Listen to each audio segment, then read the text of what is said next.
बिस्मिल्लाहिर्रहमानिर्रहीम, अस्सलाम वालेकुम, good morning and welcome to Morning at Home. Viewers, आज की सुबह बहुत ही एक पॉजिटिव नोट के ऊपर हम दिन का आगाज़ करेंगे और एक ऐसी चीज़ के बारे में, एक ऐसे दिन के बारे में आपको बताना चाहूँगी, बल्कि याद कराना चाहूँगी, जो मनाया तो अभी भी जाता है लेकिन उस जोश और वलवले के साथ नहीं जैसे पहले मनाया जाता था। आज के दिन दुनिया भर में वर्ल्ड लेटर राइटिंग डे मनाया जा रहा है। 1 September is world letter writing day और ये बड़ा ही प्यारा दिन है क्योंकि ये वो दिन है जब अक्सर पहले लोग जो हैं एक दूसरे को खतूत लिखा करते थे, प्रॉपर मतलब पेंसिल के साथ या पेन के साथ लेटर लिखा, उसके बाद उसको एनवेलोप में डाला, उस पर स्टैंप लगाया पोस्टेज का और फिर उसको मेल कर दिया। लोग अपने जिस शहर में रहते थे उन शहरों में भी एक दूसरे को इस तरह खतूत भेजा करते थे और उसके साथ साथ दूसरे शहरों में, दूसरे ममालिक में जो लोग रहते थे उनको भी खतूत भेजा करते थे और लोग इंतज़ार करते थे हाथ से लिखे हुए ख़त का। आज भी हमारे जो ग्रेट लीडर्स हैं, अल्लामा इकबाल हो गए, कायद आज़म हो गए, उनके भी खतूत जो हैं, जो हैंड रिटन लेटर्स हैं, जो लोगों ने महफूज किए, उनको सेव किया हुआ है। देखिए व्यूअर्स, ख़त लिखना एक इतना खूबसूरत अमल है, अपने हाथों से किसी चीज़ को लिखना।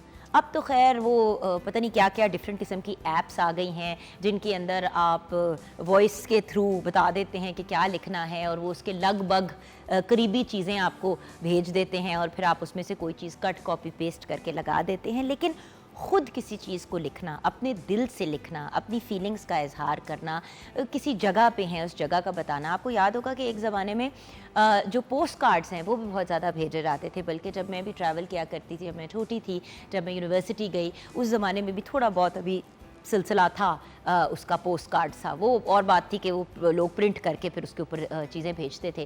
तो मैं जब भी कहीं ट्रैवल किया करती थी तो मैं हमेशा जो है ना वो एक पोस्ट कार्ड जो है अपनी अम्मी को या अपनी बहन को या अपने भाई को भेजा करती थी। सो व्यूअर्स, लेटर राइटिंग बड़ा ही खूबसूरत एक चीज़ है, जिस तरह बुक रीडिंग एक बड़ी खूबसूरत चीज़ है, लेकिन वक्त के साथ ये कम होते जा रहे हैं। अच्छा व्यूअर्स, खुद अपने हाथों से चीज़ों को लिखने से एक तो आपकी हैंड राइटिंग भी बड़ी अच्छी हो जाती है। एंड आई रिमेंबर जब छोटे होते थे तो बाकायदा मुकाबले होते थे स्कूल में कि बेस्ट हैंड राइटिंग किसकी है। और आज भी आपने नोटिस किया होगा कि लोग जब शादियों के कार्ड वगैरह भेजते हैं तो कभी कभी ऐसे लोगों से रब्ता करते हैं जिनकी हैंड राइटिंग बहुत अच्छी होती है और उनसे हैंड रिटन जो हैं वो इनविटेशन भेजते हैं, कम से कम नाम अपने हाथ से ज़रूर लोगों से लिखवाते हैं। सो ज़माना बदल गया, वक्त आई गेस चेंज हो गया, चीज़ें इवॉल्व हो गई, लेकिन उस एवोल्यूशन के साथ इन खूबसूरत चीज़ों को हमें भूलना नहीं चाहिए।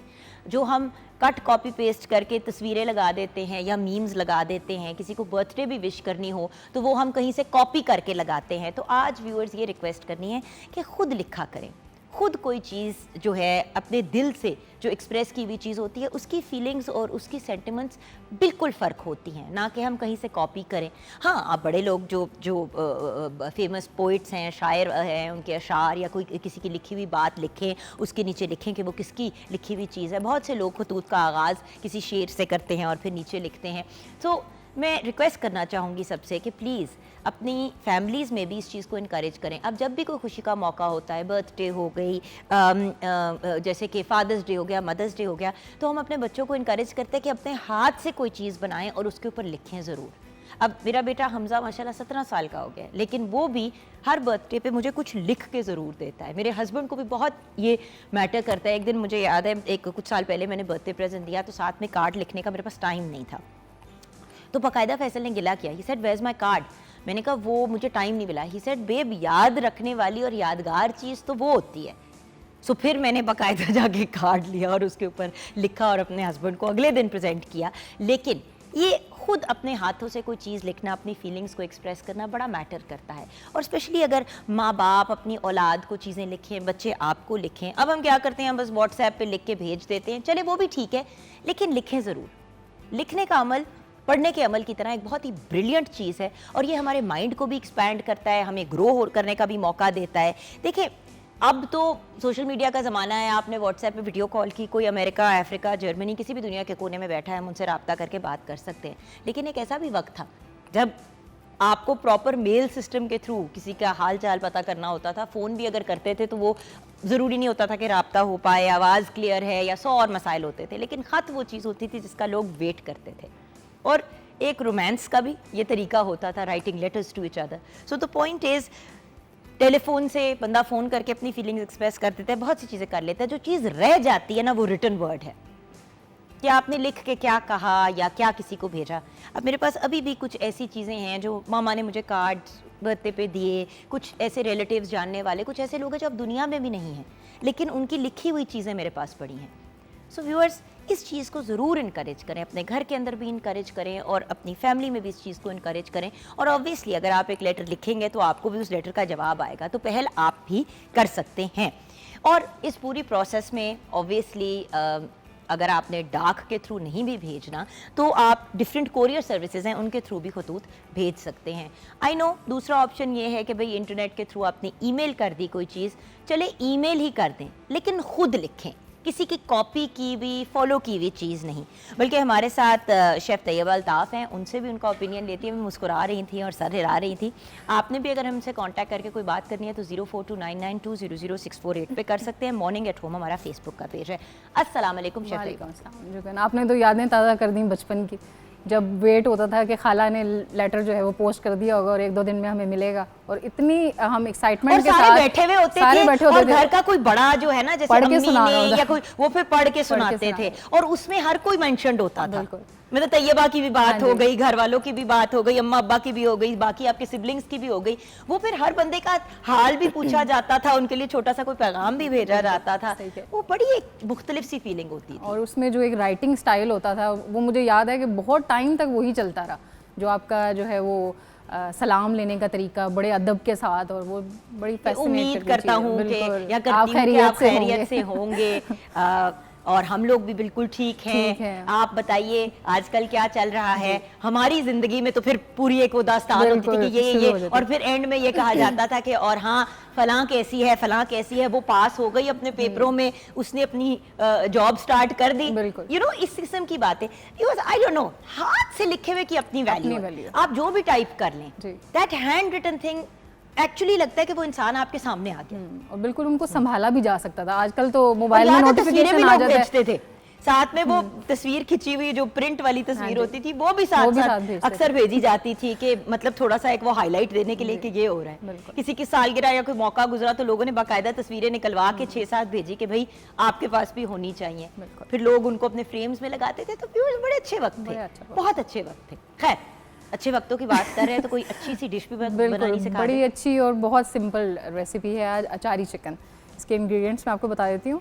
चिकन जो है वो हम ले रहे हैं 1.5 किलो, दही 1 कप, टमाटर 4 अदद, कलवंजी आधा खाने का चम्मच, साबुत धनिया आधा खाने का चम्मच, सुरख मिर्च पाउडर 1 खाने का चम्मच, चाट मसाला 1 चाय का चम्मच, हल्दी 1 चाय का चम्मच, आमचूर पाउडर 1 चाय का चम्मच, राई 1 चाय का चम्मच, मेथी दाना 1 चाय का चम्मच, सौंफ 1 चाय का चम्मच, सफ़ेद ज़ीरा 1 चाय का चम्मच, तेल 1 कप, अदरक लहसुन पेस्ट 1 खाने का चम्मच, हरी मिर्च 4 से 6 अदद और नींबू का रस हस्बे जायका।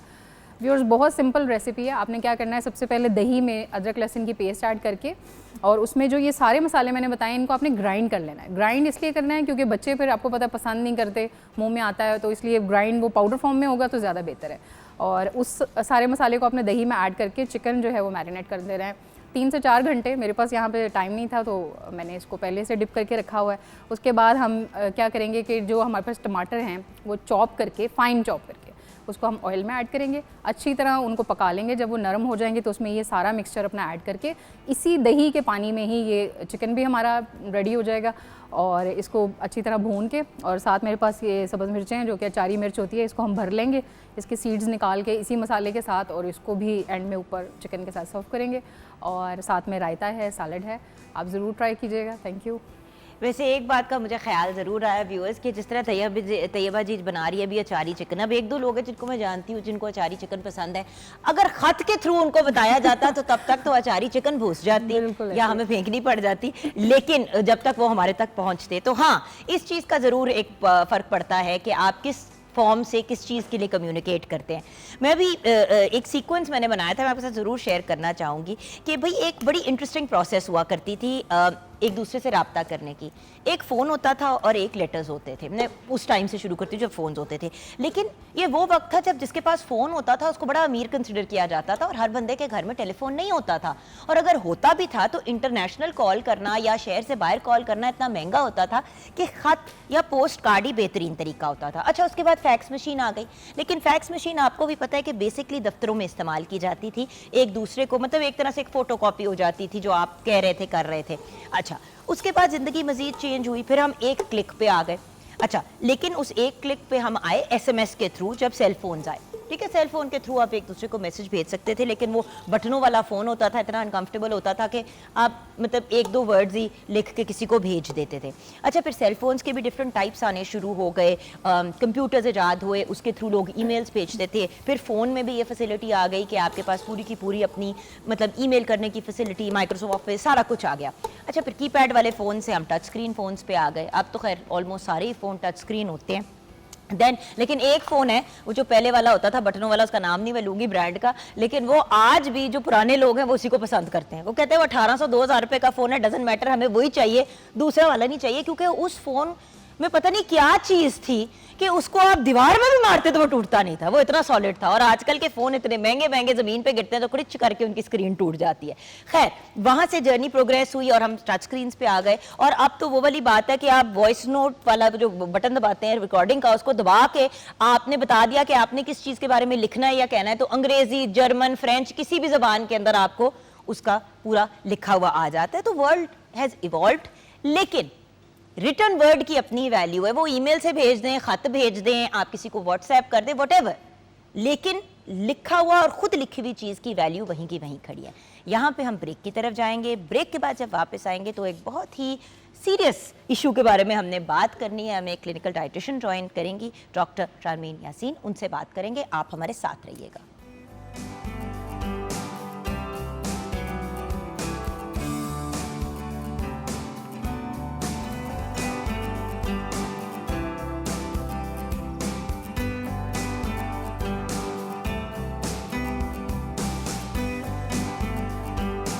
Welcome back from the break viewers. Doctor Sharmeen Yaseen ने हमें ज्वाइन किया है। आप एक clinical dietitian, nutritionist and health advisor हैं। अस्सलाम वालेकुम डॉक्टर साहिबा। वालेकुम अस्सलाम, कैसी हैं आप? बिल्कुल ठीक। सबसे पहले तो डॉक्टर साहिबा जिस चीज़ पे मैंने बात करनी है वो आपकी कॉम्प्लीमेंट करनी बनती है। यू हैव ब्यूटीफुल स्किन माशाल्लाह। Thank you so much. मतलब बहुत ही खूबसूरत, नो दाग धब्बे, मतलब जो होता है आजकल आपको पता है कि यंग लोगों में, आई नो योर डॉक्टर बट मतलब यू आर क्वाइट यंग, तो यंग लोगों में स्किन के बड़े मसाइल देखने को मिलते हैं। ओल्डर एज में तो चलो हो ही जाती हैं, छाइयाँ पड़ जाती हैं, 100 और चीज़ें होते हैं, लेकिन खुराक का हमारी स्किन से क्या ताल्लुक है, आज मैं ये जानना चाहती हूँ। क्योंकि हम डिफरेंट चीज़ों की बात करते हैं शो पे, लेकिन स्किन केयर की जब बात आती है तो सिर्फ हम लगाने की बात करते हैं। मैं जानना चाहती हूँ कि स्किन केयर का हमारी खुराक से क्या ताल्लुक है। देखिए, बेसिकली जो आज हम लोग का टॉपिक है, ऑब्वियसली वो आजकल की बहुत मेजर इशू बन गया हुआ है कि हम लोग जो जिस तरह हम एशियन कंट्रीज़ में हम लोग रह रहे हैं, तो सूरज की रोशनी की वजह से जो है ना वो बहुत ज़्यादा पिगमेंटेशन हमारे फेस के ऊपर हो जाती है। यंगस्टर्स में भी ये बहुत ज़्यादा पाई जा रही है, छाइयाँ भी पड़ रही हैं यंगस्टर्स में, और ये काफ़ी लॉन्ग टर्म प्रोसेस जो है वो भी होता जा रहा है। तो मेरे ख्याल से कि अगर इसको देखा जाए कि अगर आप अपनी डाइट जो है वो ठीक करते हैं, अपने अंदर कोई चीज़ आप लेकर जाते हैं, इनटेक करते हैं, तो आपको उसकी बॉडी के ऊपर बहुत ज़्यादा असर होता है एज़ कम्पेयर टू आप उसको जस्ट अप्लाई करते रहे अपने फेस के ऊपर। ये इसी तरह कि आप अपने स्पिरिचुअली अगर आप अपने आप को ठीक करेंगे तो ऑब्वियसली आपका जो गुड लुक है आपको नूर आ जाता है। एग्जैक्टली। तो first of all being a Muslim हम लोगों को इस चीज़ के ऊपर भी बहुत ज़्यादा ख्याल करना चाहिए कि स्पिरिचुअली भी हम ठीक रहें, तो इसी को हम इंटरलिंक करते हैं डाइट के साथ। अच्छा, लेकिन आजकल डाइटिंग का इतना ट्रेंड है, मुझे समझ नहीं आ रही कि अभी तक ये वाली चीज़ पाकिस्तान में क्यों नहीं अंडरस्टैंड और एक्सेप्ट की जा रही कि भाई लाइफस्टाइल को चेंज करना है, डाइटिंग से कुछ नहीं होना, क्योंकि वो डाइटिंग किसी दिन आपने छोड़नी। लेकिन जो लोग डाइट करते हैं उनकी स्किन पे जो बर्बादी फिरती है वो मैंने कभी भी और किसी चीज़ में नहीं देखी। ये क्या माजरा है? एग्जैक्टली। देखिए, जो ब्लड सर्कुलेशन होती है हमारी बॉडी के अंदर, जो जितने भी बी सेल्स हैं, टी सेल्स हैं हमारी बॉडी के अंदर, एक लेयर होती है हमारी स्किन के नीचे जिसको हम कोलेजन कहते हैं। अब वो लेयर अगर आपकी तरोताज़ा रहेगी, बिल्कुल रिफ्रेशिंग रहेगी, हाइड्रेटिंग रहेगी, आप पानी ज़्यादा से ज़्यादा इसका इंटेक करेंगे तो आपकी जो वो लेयर है वो काफ़ी हद तक रिफ्रेशिंग रहती है। अगर आप जिस तरह आप अभी बात कर रही हैं कि हम लोगों को जो हमारी जो स्किन है, यंगस्टर्स में भी इस चीज़ का इसीलिए ज़्यादा पाया जाता है कि हम लोग जो है वो बेसिक चीज़ें ऊपर अप्लाई कर लेते हैं, कॉस्मेटिक्स जो है वो छोटी एज में, टीन एज में हम लोग स्टार्ट कर देते हैं। तो इन सारी चीज़ों के लिए हमारे जो पोर्स हैं स्किन के, वो बहुत ज़्यादा जल्दी वो ओपन हो जाते हैं। उन ओपन पोर्स को कम करने के लिए हम लोग जो है वो कहते हैं कि आप पहले तो अपनी डाइट ठीक करें, दूसरे जो है वो आइसिंग का प्रोसेस जो है वो बहुत अच्छा है। अभी जिस तरह आपने डाइट की बात की है कि बहुत से लोग जो हैं वो डाइट करते हैं और डाइट की वजह से उनका जो है वो पिगमेंटेशन होना शुरू हो जाती है। कीटो डाइट वाले जिन लोगों ने भी बिल्कुल। कीटो डाइट की, ठीक है, वजन लोगों ने कम किया, एक तो स्किन बर्बाद हुई, दूसरी बात ऑलमोस्ट गंजे हो गए, मतलब आधे आधे बाल रह गए। मतलब मैं ऐसी भी, मेरी एक दोस्त है, उसकी इतनी थिक चुटिया बनती थी, उसने कीटो की, बाय द वे मैंने भी शुरू में कीटो की, वो मुझे रिजल्ट जरूर मिला 3 वीक्स में, लेकिन 4th वीक में मेरे हाथ में गुच्छों में बाल आने शुरू हो गए, मैंने फौरन छोड़ी। मतलब मैंने यूट्यूब पे वीडियो भी बनाई अपने चैनल पे, फिर मैंने बाद में फिर उसको कहा, मैंने, मुझे लोगों ने कहा फॉलो अप बताओ, तो मैंने यही लोगों को मैसेज किया, मैंने कहा जी मैंने मजीद इसलिए नहीं फॉलो अप बनाया क्योंकि मुझे छोड़नी पड़ी। देखो आपका साइज कम हो जाए लेकिन आपके चेहरे पे कोई रौनक ना रहे, आपके बाल ही सर पे ना रहे, नेल्स ब्रिटल हो जाएं, नहीं आपकी लगती बिल्कुल।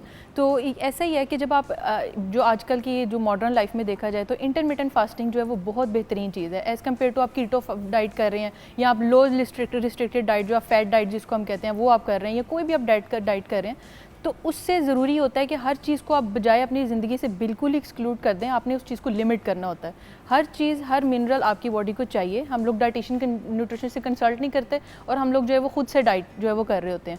भाई डाइटिंग अगर आपने करनी है कुछ देर के लिए वजन कम करके, तो लाइफस्टाइल मॉडिफिकेशन और डाइटिंग दोनों आपको डाइटिशियन या न्यूट्रिशनिस्ट करा देगा। हम खुद ही डॉक्टर बन जाते हैं, खुद ही अपना इलाज, मतलब फिर वही वाली बात है ना, इलाज भी खुद और बीमारी भी खुद, मेडिसिन भी कुछ हम इनटेक करने लग जाते हैं। डाइट हम लोग फॉलो कर रहे हैं तो हम लोगों ने जो है वो खुद से डाइट प्लान बना लिया है और खुद से जो है वो हम लोग अपनी मेडिसिन लेते हैं। मेडिसिन का भी ऑब्वियसली आपकी बॉडी के ऊपर इम्पैक्ट होता है। अच्छा, ये आपने बड़ी इंपॉर्टेंट चीज़ रेज की, मैंने इस पे बात करनी थी। मैं पहले ये वाली चीज़ें कवर करके ना फिर हम स्किन स्पेसिफिक बात करेंगे। अच्छा डॉक्टर साहब, बहुत सी आजकल वेट लॉस की दवाइयाँ मार्केट में मिलती हैं। कोई ऐसी होती है जो मतलब जो कहते हैं कि जी आप निहार मुँह ये गोली दिन में 3 दफ़ा ले लें तो आप पतले हो जाएंगे, ये वाली गोली ले लें, वो ले। और बहुत से लोगों को इसकी वजह से दिल के भी प्रॉब्लम हुए हैं, गुर्दों के भी प्रॉब्लम हुए हैं, जिगर के प्रॉब्लम हुए हैं। थोड़ा इस पे बताएंगी? जो एक चीज़ वेट लॉस पिल्स के बारे में, हर्बल नहीं, मैं कह रही हूँ जो नॉन हर्बल होती हैं, जो एलोपैथिक मेडिसिन की तरह आप खरीदते हैं, उनकी मैं बात कर रही हूँ। बिल्कुल, एक चीज़ आपको नेचुरली मिल रही है, आप उसको नेचुरली तरीके से कंज्यूम करते हैं। जिस तरह लीफी ग्रीन वेजिटेबल्स, हम लोग कहते हैं ईट मोस्टली ग्रीन्स, आपने ग्रीन वेजिटेबल से जो अपनी रिक्वायरमेंट उसको पूरा करना है। जिस तरह ब्रोकली है, केल है, स्पिनच है, ये सारी चीज़ें, कैप्सिकम आ जाती है। एक चीज़ आपको नेचुरली मिल रही है, वो आपके लिए ज़्यादा बेनिफिशियल है, या एक चीज़ जो प्रोसेस होकर जो केमिकल से गुजर के आपकी बॉडी को मिल रही है वो है। आपने जिस तरह भी बात की है कि हेयर लॉस होना शुरू हो जाता है, ऑब्वियसली मेडिकेशंस का समहाउ आप कह लेते हैं कि ठीक है हमारा वेट रिड्यूस हो गया, लेकिन वो लॉन्ग टर्म आपके लिए नहीं रह जाते हैं। बिल्कुल। और देखिए हार्मोनल आपके इम्बैलेंस होना शुरू हो जाता है। और याद रखिएगा, अच्छा मैंने एक बात जो मैंने हमेशा ऑब्जर्व की है कि स्किन आपका अक्सर एक बहुत बड़ा इंडिकेटर होता है कि आपके अंदर कोई कमी है। जिस तरह आयरन की कमी जिन लोगों को होती है वो ज़्यादा प्रोन होते हैं छाइयों को। बिल्कुल। अच्छा, उसके अलावा जो लोग अनहेल्दी डाइट लेते हैं उनकी स्किन भी ख़राब हो जाती है, उनके सरों में डैंड्रफ का भी इशू बढ़ जाता है। तो लोग रियलाइज़ नहीं करते हैं इस चीज़ को। अच्छा डॉक्टर साहब, क्या हर डिफरेंट किस्म की स्किन के लिए क्या डिफरेंट खुराक होती है, डाइट प्लान?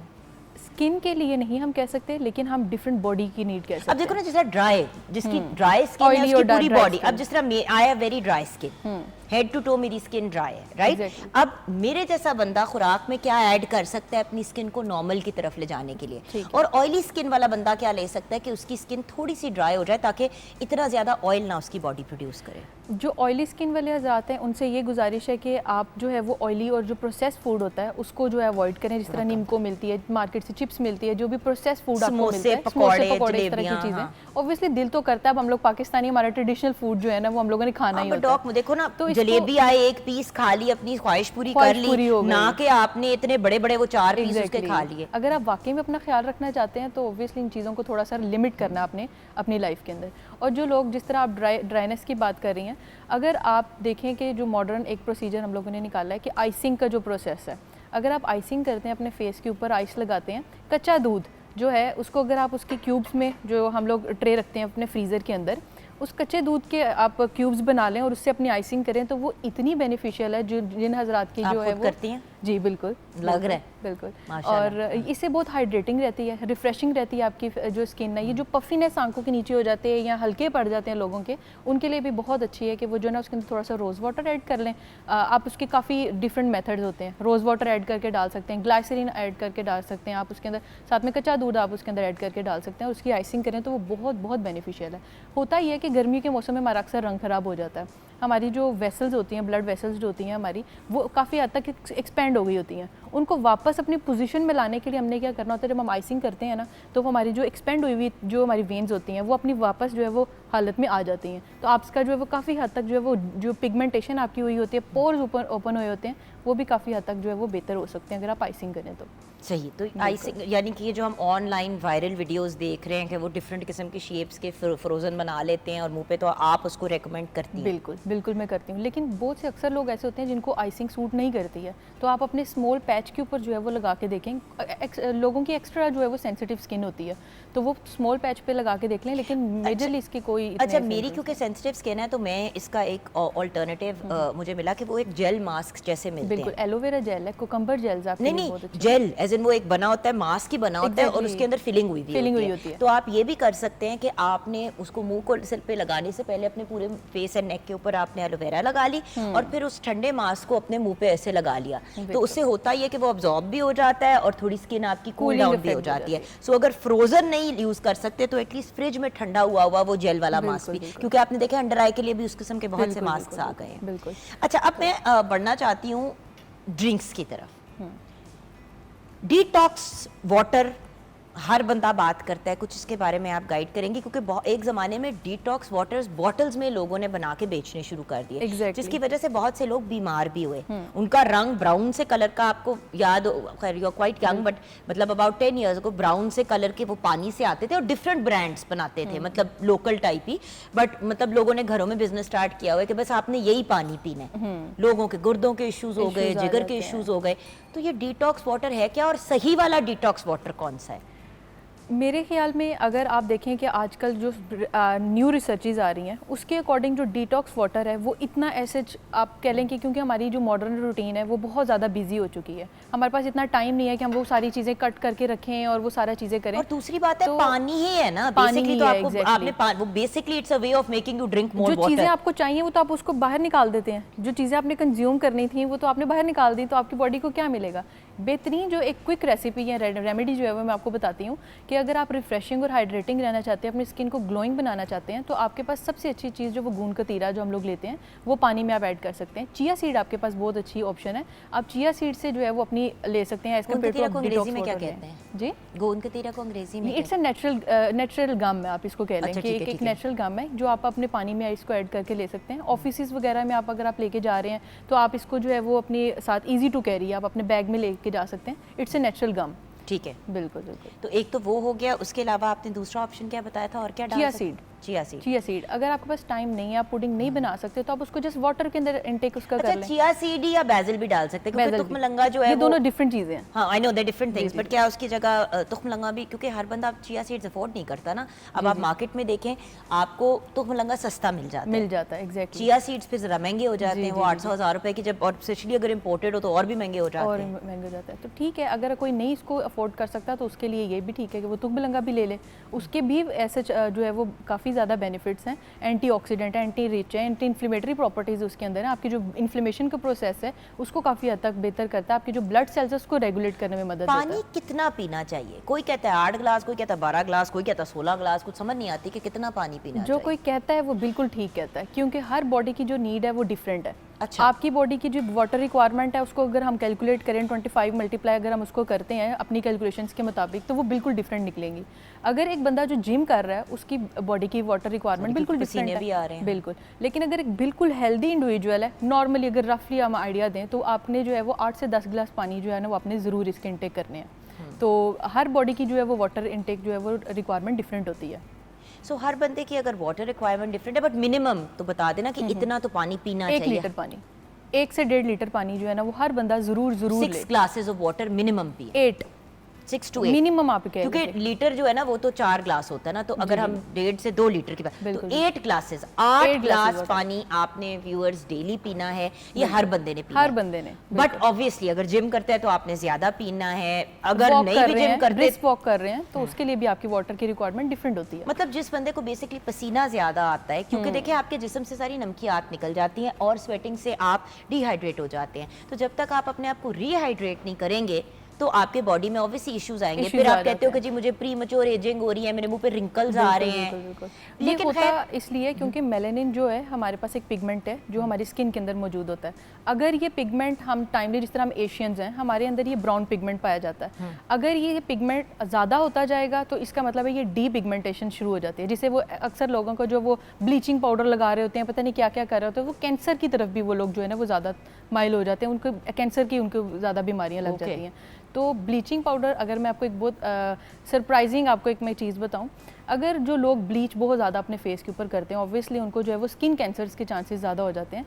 तो हमारे पास जो अल्लाह ताला ने हमें एक नेचुरल चीज़ दी हुई है, हल्दी, और जो हमारे पास इमली है, ये दोनों चीज़ों का कम्बिनेशन अगर आप करते हैं तो ये भी ब्लीचिंग एजेंट है। और एक किसी चीज़ के बीज भी होते थे जिनको कहते थे कि वो बीज भी बहुत अच्छे होते हैं स्किन के, मुझे याद आ जाएगा, मैं आपको बताऊंगी। जी, समथिंग मूली के बीज, मूली के बीज भी अच्छे हैं जी। गूंद कतीरा भी अगर आप उसको स्क्रब के तौर पे लगाएं या फेस मास्क के तौर पे लगाएं तो वो भी बहुत पसंद है। नहीं, मुझे पसंद भी बहुत है, मुझे बीट रूट बहुत पसंद है। अगर आप स्किन की ग्लोइंग लिहाज से अगर बात करें, अच्छा ओके ऐसा वो तो खैर नजर आ रहा है आपकी स्किन से। हम ब्रेक की तरफ जाएंगे, ब्रेक के बाद जब वापस आएंगे तो प्री मैच्योर एजिंग के लिए से बचने के लिए क्या खुराक लेनी चाहिए, क्योंकि देखिए एजिंग की बात करते हैं तो फिर वहां पे स्किन की बात आ जाती है। दूसरी बात जैसे उन्होंने चुकंदर, कौन सी चीजें प्यारी खूबसूरत ग्लोइंग कम्प्लेक्शन, अब ग्लोइंग से मुराद हमारी गोरा बिल्कुल भी नहीं है, ग्लोइंग से मुराद ये कि आपकी अपनी ही स्किन कलर जो है, स्किन टोन जो है वो निखर के बाहर आए। इस पे हम बात करेंगे ब्रेक के बाद, आप हमारे साथ रहिएगा।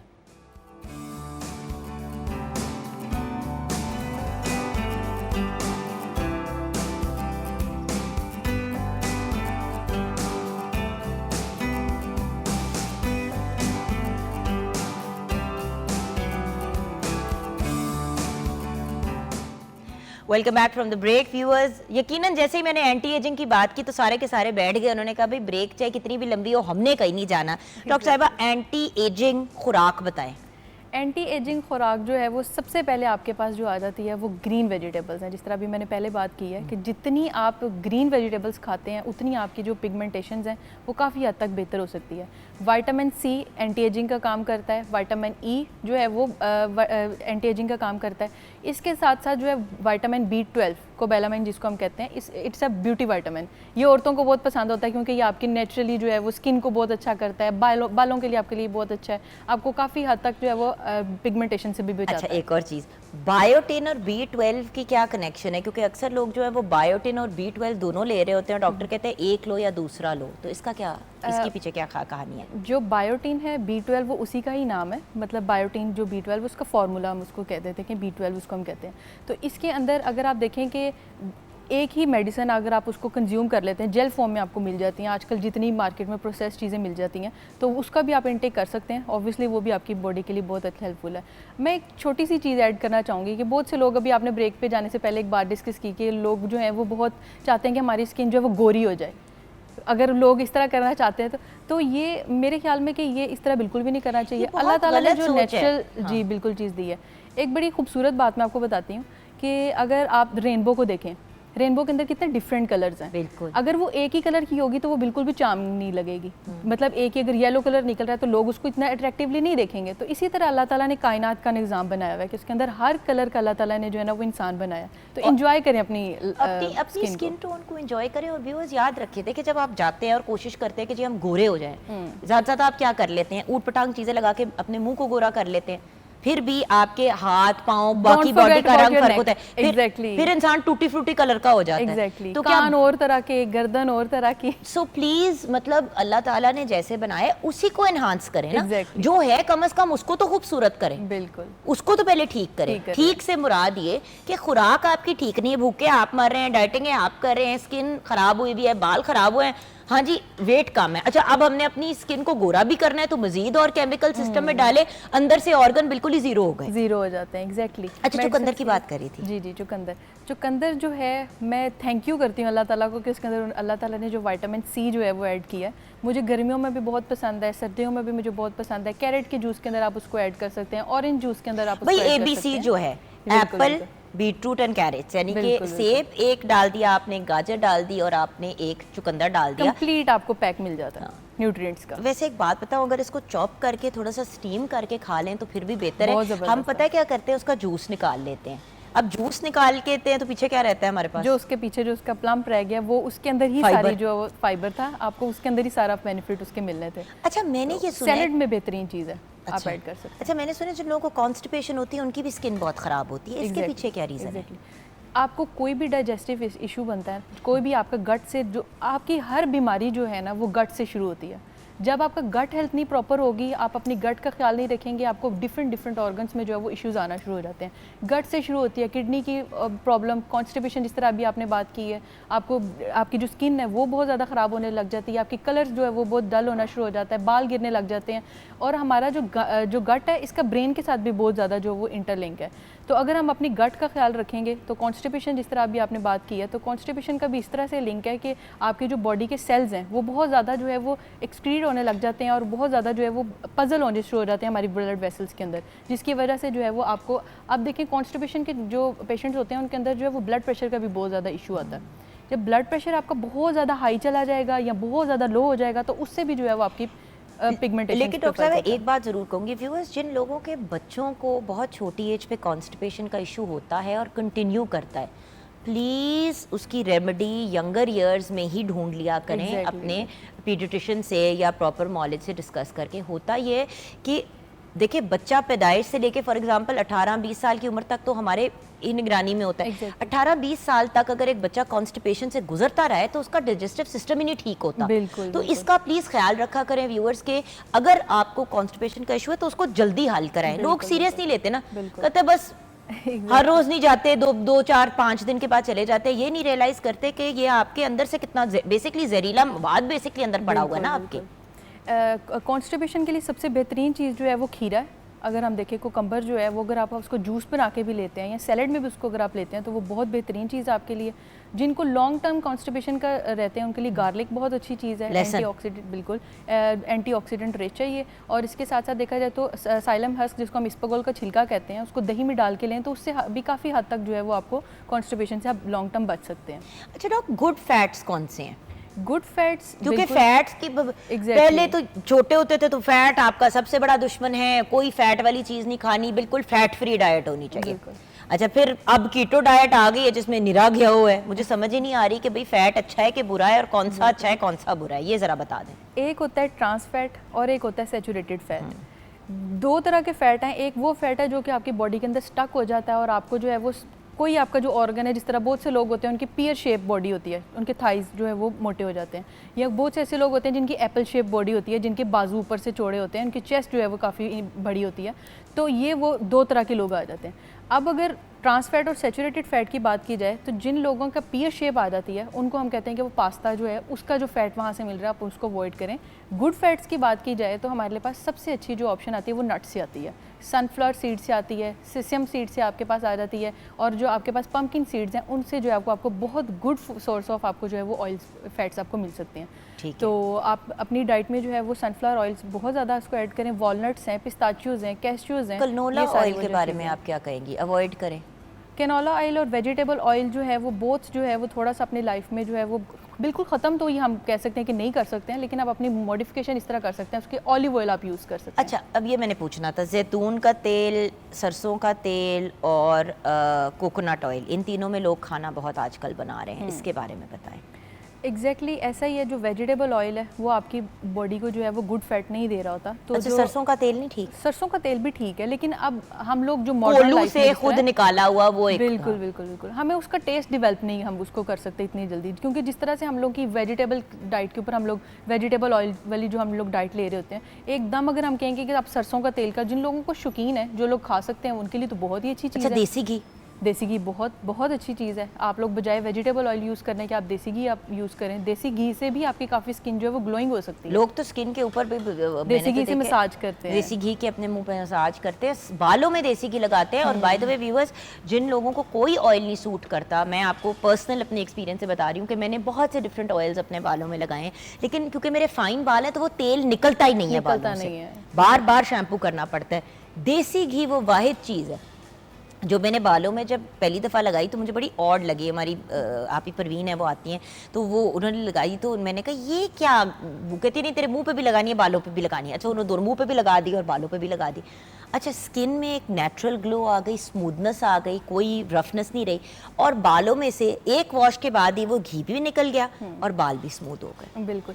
तो मुझे तो हैरानगी हुई कि देसी घी को हम एज अ लगाने वाली चीज़ क्यों नहीं प्रमोट करते। मेरे ख्याल में कि जो भी चीज़ आप अपनी बॉडी पे कर रहे हैं ना, उसको ज़बरदस्ती मुसल्लत नहीं करें, आपने जस्ट उसको एंजॉय करें। अब जिस तरह आपने ऑयल की घी, देसी घी की बात की है, अब अगर कुछ लोग अपने फेस के ऊपर देसी घी अप्लाई कर लेते हैं या अगर अपने बालों के ऊपर अप्लाई कर लेते हैं, तो अगर उनको उनकी स्मेल नहीं अच्छी लग रही तो ज़बरदस्ती आपको नहीं ज़रूरत। लेकिन जो भी चीज़ आप कर रहे हैं उसको इंजॉय करके करें।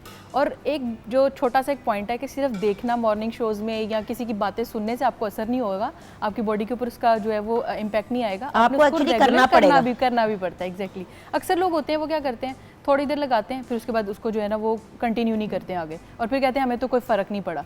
तो ऑब्वियसली एक टाइम पीरियड से आपने गुजरना होता है, आपने उसको करना ही करना होता है, तो फिर आपको जो है वो रिजल्ट्स नज़र आना शुरू हो जाते हैं। अच्छा, ये बताइए कि स्किन को ग्लो करने के लिए, या जिनकी स्किन 2 टोन की होती है, अभी हम बात कर रहे थे 2 टोन स्किन की, कि मतलब आपके डिफरेंट पैचेस, उसके लिए कोई है हल आपके पास कुछ खाने में या लगाने में? अच्छा, मैं आपको एक बड़ी सरप्राइजिंग सी आपको एक टेक्निक बताती हूँ।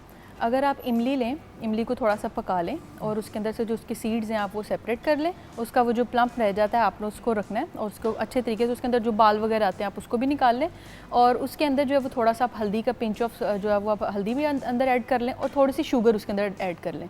वो एक बड़ा मज़े का आपके पास स्क्रब बन जाता है। ये दोनों चीज़ें जब आपस में कंबाइन होती हैं तो ये फ्री रेडिकल जो आपकी बॉडी के अंदर जो होते हैं उनको रिमूव करने के लिए जो है वो मदद देते हैं। एंटी इन्फ्लेमेटरी हैं, एंटीऑक्सीडेंट हैं, तो ये आपके स्किन को आप खुद भी करके देखिएगा, आपको इतना फ्रेशिंग, इतना हाइड्रेटिंग फील होगा कि आपने जब इमली को अप्लाई करेंगे, इमली और उसका जो प्रोसीजर मैंने आपको बताया कि आप हल्दी डाल लें, 1 टेबलस्पून हल्दी का अगर आप वो ले रहे हैं, 1 टेबलस्पून उसके अंदर हल्दी डाल लें, और 1 टेबलस्पून जो है उसके अंदर आप शुगर की जो है ना वो ऐड कर लें। इतना सा आपके पास वो मास्क बन जाएगा वो सारे फेस के लिए। लेकिन don't forget about your neck और अपने कानों के बारे में, क्योंकि अक्सर लोग होते हैं सिर्फ फेस के ऊपर वो फोकस कर लेते हैं, गर्दन का रंग बिल्कुल मुख्तलिफ होता है। बिल्कुल। और अगर खाने की बात की जाए कि कौन सी ऐसे फूड्स हैं जिसको हम खा के उनका इंटेक करने से हमारी स्किन जो है वो हाइड्रेटिंग रह सकती है, ग्लोइंग रह सकती है, 2 टोन स्किन जो आपकी बन जाती है, उसको कर सकते हैं। तो हमारे पास एक आता है कि अल्फा हाइड्रोक्सिल एसिड जो होता है, AH है उसको हम बोलते हैं, उसमें बेसिकली होता ही है कि ये जो एलोवेरा जेल है, जिस तरह कोकम्बर जेल जिसकी हम बात कर रहे हैं, अगर नेचुरली आपके पास पड़ा हुआ है तो आप बहुत बेहतरीन चीज़ है कि आप उसको जो है वो ले सकते हैं। बहुत सी फीमेल्स में जो है वो घुटनों का दर्द निकल आता है, जॉइंट्स में पेन हो जाती है, तो ये आपके बालों के लिए भी बहुत अच्छा है। एलोवेरा जेल आपकी स्किन को भी बहुत ग्लोइंग बनाता है। अगर आप उसको वैसे अप्लाई कर देते हैं वो भी बहुत अच्छी चीज़ है, और अगर आप उसका जूस बना के एलोवेरा का बना के पी लेते हैं तो वो भी आपके लिए बहुत अच्छी चीज़ रह लेती है। सेकेंड थिंग हमारे पास आ जाती है ग्लाइसरीन। ग्लाइसरीन एक मैजिकल इफेक्ट जो है वो आपकी जो है ना वो बॉडी को, आपकी स्किन को करता है। लेकिन ये आप इसके अंदर थोड़ा सा लेमन ऐड करें, और थोड़ा अगर लेमन सूट करता है, जैसे मुझे नहीं करता, एग्जैक्टली मुझे नहीं सूट करता, लगाने में नहीं करता सूट। आप इसके अंदर डाल सकते हैं, थोड़ा सा लेमन ऐड कर सकते हैं जिन लोगों को सूट करता है, और थोड़ा सा आप इसके अंदर कह लें कि ऑयल जो भी कोकोनट ऑयल वगैरह आप डाल लें। अगर आप फेस पे जब मेकअप अप्लाई करते हैं तो वो फेस मेकअप जो होता है आपका वो पोर्स के अंदर चला जाता है, और वो आपकी पिगमेंटेशन जो 2 टोन स्किन है वो एग्जैक्टली उस वजह से बनती है। अक्सर लोग तो मुंह ही नहीं धोते काफ़ी देर तक मेकअप करने के बाद। साथ साथ वो मेकअप को रात को लगा के सो जाते हैं, फिर सुबह उठते हैं तो कहते हैं कि यार ये ब्लैक हेड्स क्यों बन गए और ये क्यों हो गया। भाई आप स्किन को ब्रीद ही नहीं करने दे रहे। एग्जैक्टली। तो क्लेंजिंग हमारे वैसे फेस को नीट एंड क्लीन रखने की, फेस एंड नेक को रूटीन क्या होनी चाहिए? अगर रात को आप जब सो रहे हैं तो अपनी बॉडी को, अपने आप को हाइड्रेटेड सबसे पहले रखें। सुबह उठते साथ जो है ना वो पानी का बहुत अच्छा इंटेक करें, और जब आप रात को सो रहे हैं तो अपने लिए एक हमारी जो नानी दादियाँ एक रेसिपी करती होती थी, वो मुझे बताती हैं अक्सर कि आप जो है वो कच्चा दूध जो है वो अपने फेस पर डायरेक्ट लगा लें, उससे भी बहुत फ़ायदा होता है। और जो एग वाइट है, जो जिसको हम कहते हैं जो एग वाइट अंडे की सफ़ेदी है, अल्फा ब्यूटेन, वो भी बिल्कुल वो आपके लिए इतना फ़ायदेमंद है कि अगर आप उसको सुबह उठें, अभी तो चूंकि गर्मियाँ हम लोग एसी से हम लोग अगर बाहर जा रहे हैं तो वो सारा मेल्ट हो जाएगा, लेकिन अगर सर्दियों का मौसम है या मॉडरेट मौसम है तो उसके अंदर एग वाइट आप अगर अपने फेस पे लगाते हैं तो आपकी स्किन बहुत हद तक टाइट जो है ना वो आपको फील होती है, आपको रिंकल्स नहीं पड़ते हैं, आपकी एंटी एजिंग का काम जो है ना वो आपके लिए बहुत हद तक वो करता है। और अगर अंडे खा भी लें तो कितनी तो अच्छी बात प्रोटीन की होगी, बहुत अच्छी ये source है। प्रोटीन का भी। अच्छा, एंड में आप क्या पैगाम देना चाहेंगी व्यूअर्स को? मैं ये कहूँगी कि बस जो भी जिस हाल में भी अल्लाह ताला ने रखा हुआ है आप उसको इंजॉय करें और उसको बेहतर करने की कोशिश करें। ये ना कहें कि हम लोग जो है वो अगर हम लोग इस टोन के हैं तो हम लोग जो है वो पूरा ही गोरा होने की तरफ आ जाएं। हर चीज़ को इंजॉय करें। जिस तरह मैंने आपको अभी रेनबो की बात की है, तो अल्लाह ताला ने एक कुदरत का निज़ाम बनाया हुआ है, उसको नेचुरली तरीके से इंजॉय करें और just the be you are, जो आप हैं उसी तरीके से आप उसको इंजॉय करें। और जो भी रेमेडीज़ आप देखते हैं या कुछ भी आप देखते हैं तो उसको देखने से नहीं बल्कि आप उसको खुद अपनी ज़िंदगी में अप्लाई करेंगे तो आपका कुछ होगा। एग्जैक्टली सिर्फ स्किन के बारे में अच्छी अच्छी बातें सुन के और मुस्कुरा के आप ये नहीं कह सकते। वैसे मुस्कुराना भी स्किन की एक बहुत अमेजिंग ट्रीटमेंट है। ये साइंस ने प्रूव किया है कि जो लोग पॉजिटिव रहते हैं, खुश रहते हैं, उनके चेहरे पे एक नेचुरल ग्लो रहती है, जिसको हम नूर कहते हैं, चेहरे पे नूर आ जाता है। So please smile, be happy. और ये टिप्स एंड ट्रिक्स वो हम आपको बताते हैं व्यूअर्स जो आसान होती हैं। जैसे डॉक्टर साहब ने कोई ऐसी बात नहीं की जो डिफिकल्ट है या इम्पॉसिबल है, ये आप कर सकते हैं, घर में अवेलेबल चीज़ों से है, बजट फ्रेंडली है, बजट फ्रेंडली है, टाइम फ्रेंडली भी है, बट थोड़ा सा वक्त अपने आप को ज़रूर दें। जहाँ सबका ख्याल रखते हैं वहाँ अपना भी रख लें।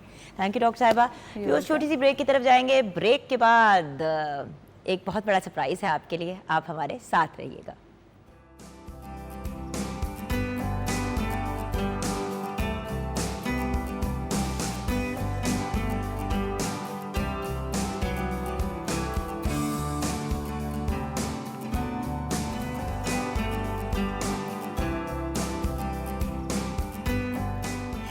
Welcome back from the break viewers. जिस सरप्राइज़ की मैं बात कर रही थी वो बहुत ही हसीन सरप्राइज़ अब हमारे पास है। एक ऐसी लड़की, मैं लड़की इसलिए कह रही हूँ क्योंकि लड़की ही है, बिकॉज ये इतनी टैलेंटेड और ब्रिलियंट आर्टिस्ट हैं कि मेरा नहीं ख्याल कि पूरे पाकिस्तान में, और मुझे पता है कि लोग मेरे कहने से शायद कुछ लोग माइंड भी कर जाएंगे, बट ये मेरा पर्सनल ओपिनियन है कि she is the best artist in this whole country, in the subcontinent. मतलब जब भी इनकी बात की जाती है तो देखें, हम खुद पर्सनली कुछ लोगों के, जिस तरह मैं मेरिल स्ट्रीप की बहुत बड़ी फ़ैन हूँ, from a very young age to today उन्होंने अपने करियर को मेंटेन किया। Jane Fonda is another great example of that. तो जब हम इन ग्रेट्स की बात करते हैं तो उनके साथ, या मेरे लिए उनसे अबव, क्योंकि ये मेरे मुल्क की स्टार हैं, ये पाकिस्तान का एक शाइनिंग स्टार हैं, जिन्होंने ना सिर्फ पाकिस्तान में बल्कि पाकिस्तान से बाहर भी हमारा नाम रोशन किया। जहाँ पे भी जाती हैं हर बंदा पहचानता है, इनसे रिक्वेस्ट करता है कि जी सेल्फी खींचनी है आपसे, और फिर उससे बढ़ के उनसे बातें करने का बड़ा दिल चाहता है। लोग तस्वीरें खींच के भाग जाते हैं। ये वो आर्टिस्ट है जिनसे लोग गप्पे लगाना चाहते हैं, इनके बारे में जानना चाहते हैं। तो आज मैंने भी एक बहुत ही बेहतरीन artist, I don't want to call her an actress because मुझे लगता है कि एक्ट्रेस भी इनके लिए, she is a true artist, the beautiful, the absolutely gorgeous, the brilliant Hina Dilpazir इस वजह से। अस्सलाम वालेकुम। वालेकुम अस्सलाम। और इतनी सारी तारीफें सुबह सुबह, बड़ा दिल खुश हुआ। अगली बार दोपहर को करूंगी अगर आप कहेंगी तो। बिल्कुल, आप किसी इजाज़त है आपको। बहुत खूबसूरत लग रही हैं माशाल्लाह। वो तो you खैर so हमेशा ही लगती हैं। और मुझे फ़नी ये बात लगती है कि जो लड़की दिखने में इतनी खूबसूरत है वो अपने इतने अजीबो गरीब ढंग और रूप क्यों धार लेती है।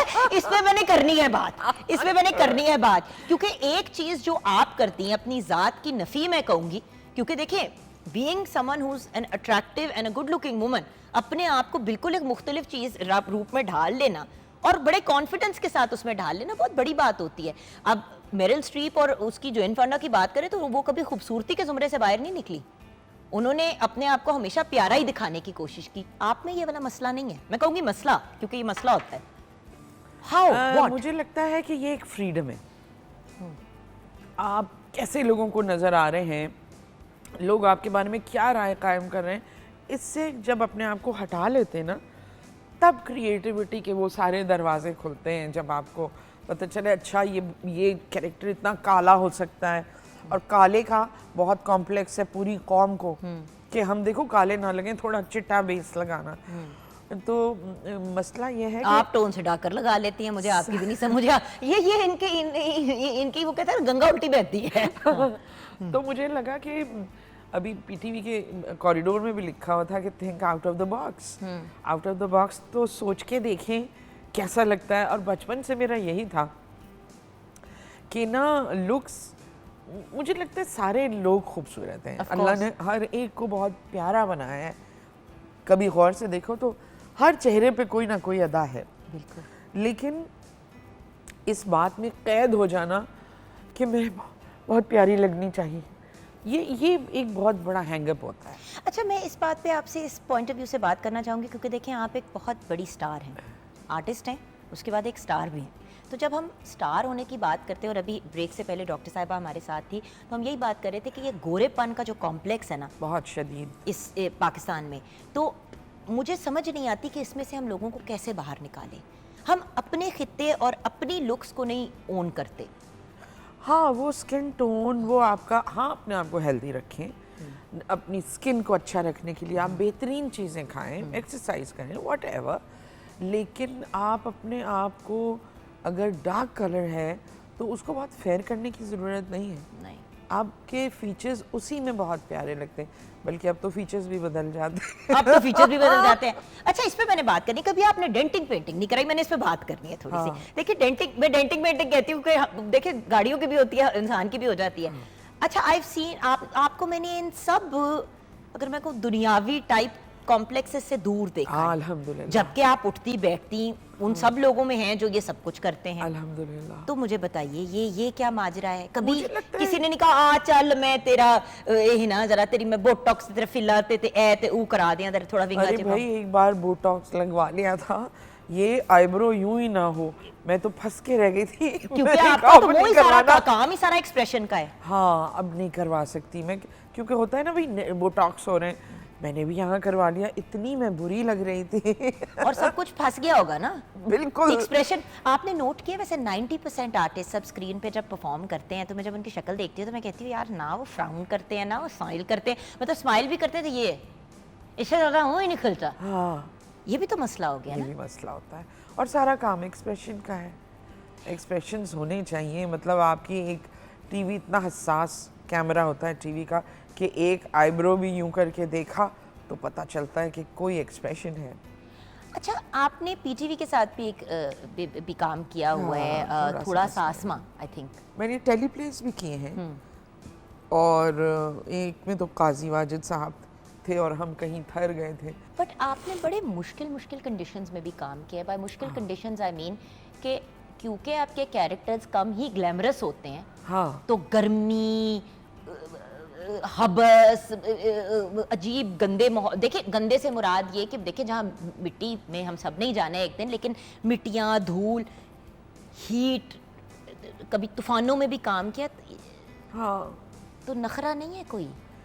नहीं, वो दिमाग में बड़ी गड़बड़ है। अगर किरदार लड़ जाए तो फिर नहीं ख्याल रहता कि पानी पिया है नहीं पिया है, धूप है या छाँव है। वो बस उसमें ही, जब तक वो ख़त्म नहीं हो जाता मुझे नहीं याद आती कोई चीज़। लेकिन हाँ, उसके बाद फिर मैं ज़रूर अपना करती हूँ। हर बंदा मुझे जो मिलता है, जिनको अगर मैं मेंशन कर दूं कि मैं आपसे मिली हुई हूँ या मेरी आपसे दोस्ती है, तो मुझे ये एक ही बात पूछते हैं कि वो ये कैरेक्टर्स कैसे कर लेती हैं। तो आई गेस उनका पॉइंट ये होता है आपकी क्रिएटिव प्रोसेस क्या है। देखिए आपका हर कैरेक्टर एक से, मतलब फ़नी कैरेक्टर है तो वो भी बहुत ही डिफरेंट है। हाँ, अगर सीरियस कैरेक्टर प्ले किया है तो उसको इतनी खूबसूरती से निभाया कि किसी को कोई यकीन ही ना करे कि ये लड़की हंसा भी सकती है किसी को। हाँ, जिस तरह रूही बानो साहिबा के साथ हमेशा सीरियस प्लेज और रोना और इस किस्म की चीज़ें ज़्यादा कनेक्ट की जाती थी, आपकी रेंज ही बहुत बड़ी है। सो आपकी क्रिएटिव प्रोसेस क्या, आज हमारे अपने फैंस को जवाब दे दें भाई। भाई क्रिएटिव प्रोसेस वही बात है, मुझे तो लगता है कि जब तक आपको जुनून ना हो किसी भी बात का, मेरा जो जुनून है वो ये है कि जो किरदार लिखा हुआ है और जैसा लिखा हुआ है, क्या मैं वैसी नज़र आ सकती हूँ? मतलब ऐसी लाइनें फेंक के जाना, ये तो कोई बात ही ना हुई ना।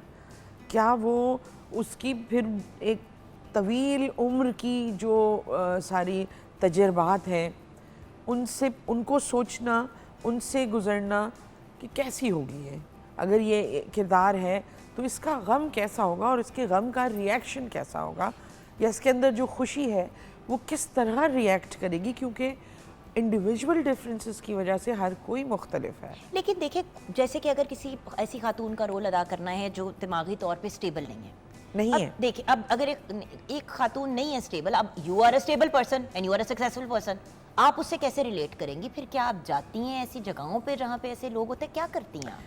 नहीं, ये केसेस जो होते हैं ना, जो मेंटल इलनेस के होते हैं, ये अलग अलग इनकी मराहिल से गुजरे होते हैं की स्टोरीज। इनकी जो नौयत होती है वो अलग होती है। बिल्कुल। तो वो जिस किस्म का केस लिखा हुआ आता है कि ये एक औरत है, पागल है और ये इस तरह करती है, तो उसकी उस तरह के केस हिस्ट्री को पढ़ना ज़रूरी होता है। फिर आपको पता चलता है कि कैसा बिहेवियर होगा, क्या बॉडी लैंग्वेज होगी। अच्छा, बट आपका हर प्रोजेक्ट हिट होता है ऑलमोस्ट, तो आप सिलेक्ट कैसे करती हैं स्क्रिप्ट? ये मुझे बता दे ताकि मैं स्टूपिड चीज़ें करनी छोड़ दूँ। भाई देखो, मैं बड़ी आपसे सीधी और खुली बात कर रही हूँ, क्योंकि मुझे नहीं समझ आ रही, आप जिस प्रोजेक्ट को हाथ भी लगाती है उसमें अपीयरेंस भी कर जाती है तो वो हिट हो जाता है। क्या है ये? वो कौन सी चीज़ आपके पास है? वो मुझे भी उसका एक हिस्सा तोड़ के दे दें। क्या कहानी? वो मुझे लगता है मेरे माँ बाप की दुआएं हैं वो, जो मुझे यहाँ तक पहुँचा देती या हैं। वो तो मुझे नहीं मिलने वाली ना, आपके माँ बाप की दुआएं, वो तो नहीं मुझे देने वाले अब दुआएं। तो मुझे कुछ बता नहीं, बट क्या स्क्रिप्ट देखती हैं, कहती हैं कि यार ये करनी है, ये नहीं बस वो करनी? स्क्रिप्ट जब मैं पढ़ती हूँ तो मुझे पता चल जाता है मुझे ये करना है या नहीं करना, और जो करना होता है। नहीं, पूरी पढ़ती हैं या शुरू में ही आपको होता है ना कि जैसे कि मुझे तो यही होता है कि पहले 2-3 सीन पढ़े तो मैं कहती हूँ यार ये क्या है, ये तो अजीब ही किसी डायरेक्शन में जा रही है। आप क्या पूरी स्क्रिप्ट पढ़ पढ़ के, हाँ, 2-3 सीन्स पढ़ के नहीं पता चलता अच्छा। कि ये क्या कर रहा है, इसकी क्या बैक स्टोरी है। मुझे लगता है कि जब तक आपने पूरा ही नहीं पढ़ा, थोड़ी सी स्टडी करनी पड़ती है। और इतनी मोटी मोटी थद्दी होती है हाँ, स्क्रिप्टों की। थद्दियाँ तो होती हैं। अच्छा, स्क्रिप्ट के बगैर कभी हाँ किया?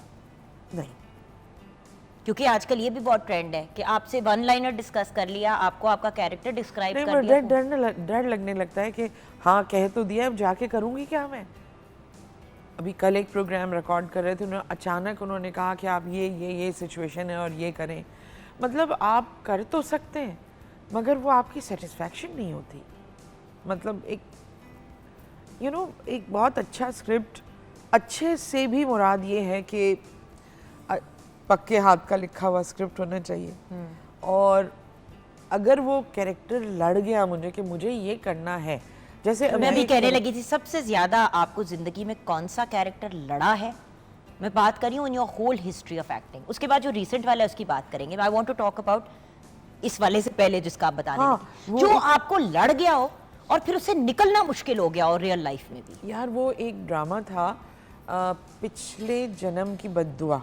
पिछले जन्म की बद्दुआ। उसमें क्या था कि जो एक ख़ानदान था और उस ख़ानदान के जो भी अफराद 40वें साल तक पहुंचते थे वो दिमाग उनका ख़त्म हो जाता था, पागल हो जाते थे। तो उसके पीछे एक वजह थी। वजह ये थी कि वो लोग खाते पीते लोग थे, लेकिन जो उनके नौकर होते थे वो उन पे बड़ा जुल्म करते थे और बड़ी बेइज्जतियाँ करते थे। उसी ड्रामे में एक डायलॉग था कि इन लोगों को नौकर बनाने का शौक नहीं, ये रूहों को गुलाम करते हैं। या अल्लाह। ये इस तरह का था कुछ। तो वो उसमें मेरा भी वही कैरेक्टर था कि 40 इयर्स तक आके उसके बाद मैं पागल हो जाती हूँ और मार पीट रही हूँ। कहानी ज़रूर देखना तुम। उसके बाद जब उसमें से वापस आना था, वो एक बड़ा चैलेंजिंग वाक़या था मेरी ज़िंदगी का कि उससे वापस आना मुश्किल हो रहा था। लेकिन समहाउ फिर थेरेपी सेशन भी लिए उसके लिए मैंने, और सेल्फ सजेशन भी अपने आप को देती रही। और 1-2 साइकाइट्रिस्ट मेरे जो फैमिली फ्रेंड्स हैं उन लोगों से भी मैंने बात की, तो समहाउ मैं डिटैच्ड हो गई वहाँ से, लेकिन वो चिपक गया था कैरेक्टर। ओके। इसी नोट पे एक ऐसी पर्सनालिटी को आपको कुछ सुनाने के लिए हमने कहा हम थोड़ा सा आपको साथ साथ एंटरटेन भी करें। आपको पता है पाकिस्तान टेलीविज़न नेटवर्क मौसीकी से हमें बहुत ही लगाव है और हम कोशिश करते हैं कि अपने आर्टिस्ट को प्रमोट भी करें। तो करीम खान अभी हमें कुछ सुनाते हुए ब्रेक में भेजेंगे। जब ब्रेक के बाद वापस आएंगे तो वो कौन सा कैरेक्टर था जो रिसेंटली जिनकी बात हिना जी ने टच की, उस पर भी बात करनी है। और दूसरी एक बड़ी इंपॉर्टेंट चीज़, इन्होंने होस्टिंग की लेकिन फिर ऐसी छोड़ी कि छोड़ी थी।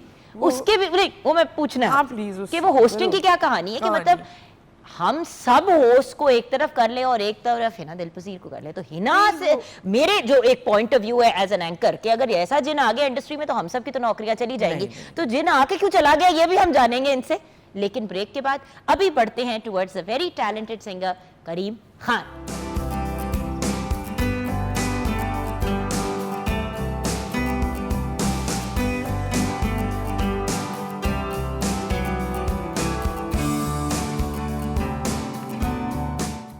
Welcome back from the break viewers. बहुत ही खूबसूरत गीत से करीम खान ने हमें ब्रेक की तरफ भेजा और हसीनो जमील हमारी दिल की धड़कन हिना दिलपजीर भी हमारे साथ है। नाम में भी दिल आ जाता है ना, क्या करें हम। अच्छा करीम, आई नो दैट आप भी कुछ मैम के लिए कहना चाह रहे थे, तो I want to give you an opportunity also because आज हम इनको ट्रिब्यूट पेश कर रहे हैं। ये छोटी सी हैं उम्र में लेकिन है हमारी लेजेंड। बिल्कुल, इसमें कोई शक नहीं। I know your real age, you are quite young. वो और बात है कि आपको बुड्ढे कैरेक्टर्स प्ले करने का शौक है। I know how old you are, so you are quite young. I am so because जानू अगर आप ओल्ड हो गई तो फिर मैं भी ओल्ड हो जाऊंगी ना, इसलिए हमने जरा कवर करनी है, दोनों सहेलियों ने बात कवर करनी है ना। हाँ जी, लड़के ये बताइए कि आप मैम के बारे में क्या कहेंगे। जी, इनको तो आर्ट की देवी कहा जाता है और if I am not wrong, बिल्कुल यार, यू नो व्हाट, आर्ट की देवी is the right term, you really are. और मेरे लिए ये बहुत बड़े ऑनर की, एजाज़ की बात है कि मैं आज आपके पास बैठा हूँ। Thank you. मैं आपको देख के हमेशा हंसता हूँ, बल्कि मैं ही नहीं, मेरे ख्याल से पूरी इन्होंने दुनिया रुलाया में भी बहुत है, आपके तुमने उनके वो वाले lovers प्रोजेक्ट्स जो है, देखे। वो देखा है, बट रुलाना अपनी जगह पे, बट जो हंसाना और खुशियाँ बांटना, ओह माय गॉड, आपके एंड है। मैं शुक्रिया, आपका बहुत बड़ा फ़ैन हूँ। Thank you so much. मैं बस यही कहना चाहूँगा। हाँ, I am इतना honored। काफी वही है, देखो। इतना काफी है। और ज्यादा ना कहना, वरना मेरी फिर तारीफ कम पड़ जाएगी, तुम्हारी ज्यादा हो जाएगी, तो मुकाबले में फिर मुझे पढ़ना पड़ेगा ना, फिर और आगे और कुछ बोलना पड़ेगा। अच्छा हिना जी, अभी ब्रेक से पहले दो चीज़ों को हमने टच किया, मैं होस्टिंग की तरफ बाद में आऊँगी। जो ज़्यादा ज़रूरी चीज़ है, आप एक कैरेक्टर के बारे में बताने लगी थी, तो मैंने आपको रोक दिया कि मुझे पूरी ज़िंदगी का बताएं। अब मुझे बताएं कि जो रिसेंटली आपने कैरेक्टर किया, आपने बताया था आपका ये एक फिल्म है और है, अभी आ रही है? अभी फ्लोर पे नहीं गई मगर तैयार है। ये एक फिल्म है, इसको लिखा है अली मोइन साहब ने। Oh, he is a very good he writer. Is a very good writer.